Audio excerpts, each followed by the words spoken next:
So what does a Biden presidency mean for pilots, the U.S. aviation industry, and space?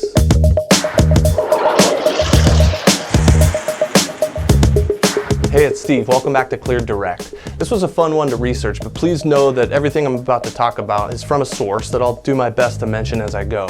I'm going to steer clear of opinion and stick to the research, all of which is linked below. I'm going to ask you to trust me that I'm talking as objectively as I can. Anyway, let's get into the airline industry first.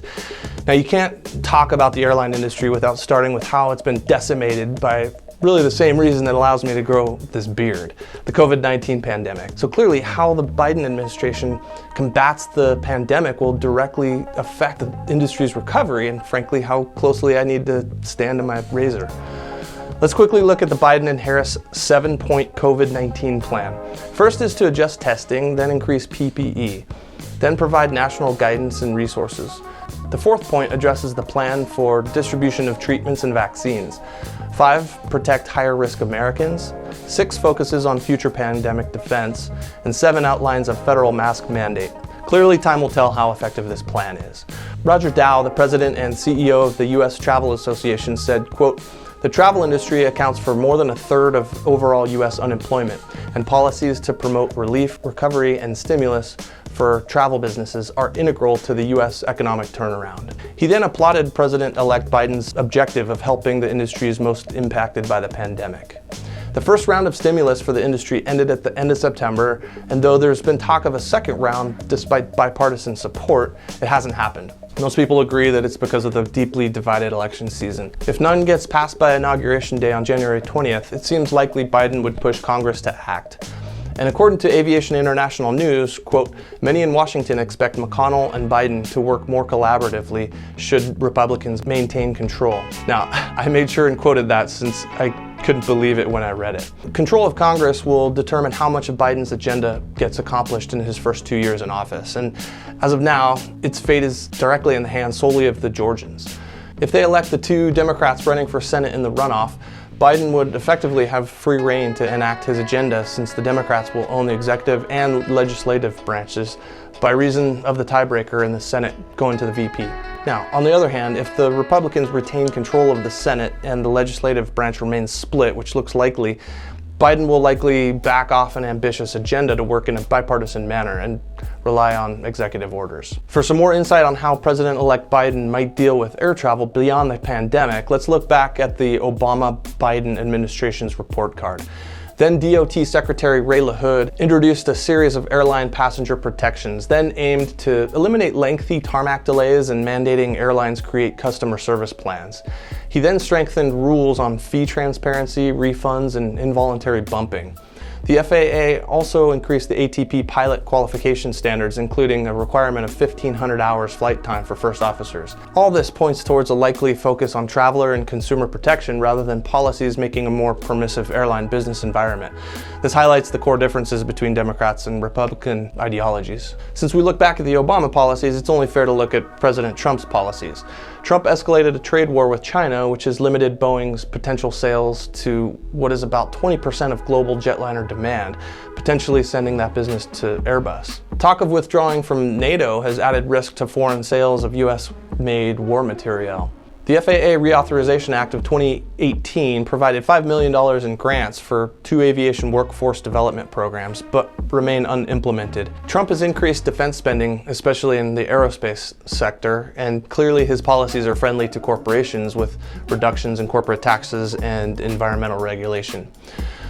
Now, Biden will most likely tone down the China trade war rhetoric and says he won't reduce defense spending, but he'll most likely reallocate from weapons to people in readiness, which, according to Forbes, could be bad news for the military aerospace complex. The Biden camp plans to raise corporate income tax from 21% to 28%, regulate environmental protections, and intervene in union disputes. His campaign claimed he'd rebuild aviation while reducing greenhouse emissions. His goal is to achieve net zero emissions by 2050. To do this, Biden pledged to finance to the tune of $400 billion over 10 years the development of low-carbon aviation and shipping technologies. He's also pledged to improve the U.S. airports by doubling funds through the FAA's Airport Improvement Program. Biden's also promised to make sure that the country will maintain a safe aviation system, working with the FAA to implement the next-gen technology system to improve safety. Speaking of ATC, it's notable that one of the first aviation industry groups to congratulate Biden on his victory was the National Air Traffic Controllers Association, presumably because of Biden's history of being pro-labor union. Another notable congratulations extended was the Airports Council International North America. The CEO said, quote, "We remain grateful the president-elect supports increasing the passenger facility charge so that airports across the country can make the long-term investments they need to modernize our entire aviation infrastructure. It's been capped at $4.50 for 20 years. He also emphasized the need to pass a COVID-19 relief package. Now, I don't remember the speed with which congratulations being offered to an election winner being such a tell, but given that no concession has been made, it means more now, I suppose, than it typically would. I should note that on November 10th, ALPA's president congratulated the Biden campaign as well. Captain Joe DePete also said, quote, "Today, ALPA's top priority remains unchanged, working with all elected officials to do whatever it takes to pass an extension of the payroll support program and protect American jobs." So from my research, reaction from the international aerospace community has been generally positive.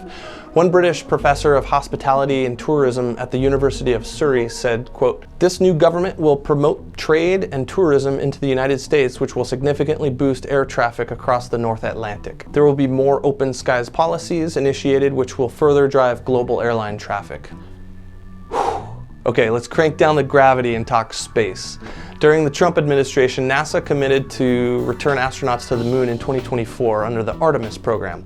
So given the fact that the Obama-Biden administration cut back space funding, what will Joe do as president? From a document by the Democratic Party entitled "Building a Stronger, Fairer Economy," they, quote, "support NASA's work to return Americans to the moon and go beyond Mars, taking the next step in exploring our solar system." And given that the Artemis program is largely international, it's unlikely that a President Biden would end it. Regardless, he's taking applications for the next chief of NASA. The outgoing chief, Jim Bridenstine, is a Republican former congressman and has had a close relationship with the Trump administration and plans to resign even if asked to stay by the next administration. He said, quote, "We're in a good position as a country. If you look at the bipartisan apolitical support that we have from members of Congress on both sides of the aisle, there is a strong support for Artemis. There have been lessons learned from the past, and I think Congress is in a good position to make sure that we have a sustainable program going forward." Now, it's unclear what President-elect Biden will do with the Space Force. He could either continue its future as a standalone military service branch, but this article written by a couple of British PhDs said, quote, "U.S. citizens aren't too impressed with the Space Force, mocking the logo and the uniforms. Indeed, the program has public approval rating of only 31%, end quote. So Biden could try to reintegrate the Space Force to the Air Force as Space Command like it used to be. In non-presidential election news, 2 Senate Aviation Subcommittee members are leaving. Democrat Tom Udall is retiring, and Republican Cory Gardner lost his seat to Democrat John Hickenlooper. Over in the House, the election didn't stir up any changes to the Transportation and Infrastructure Committee, but its General Aviation Caucus lost 40 members, mainly due to retirements. The House Appropriations Committee Chair, Nita Lowey, a Democrat from New York, also retired, which will shake up that powerful committee. All right. Regardless of your political persuasion, our common ground is that we're all hoping for a strong decade ahead for aviation and space. I've turned off comments on this video because I don't want this channel to become political. Trust me, I know I'm playing with fire talking about a politician and policy, and I'm okay with that. I'd appreciate a like if you feel I've earned it, and I hope you consider subscribing for more aviation content coming soon. Fly safe, and you're cleared direct.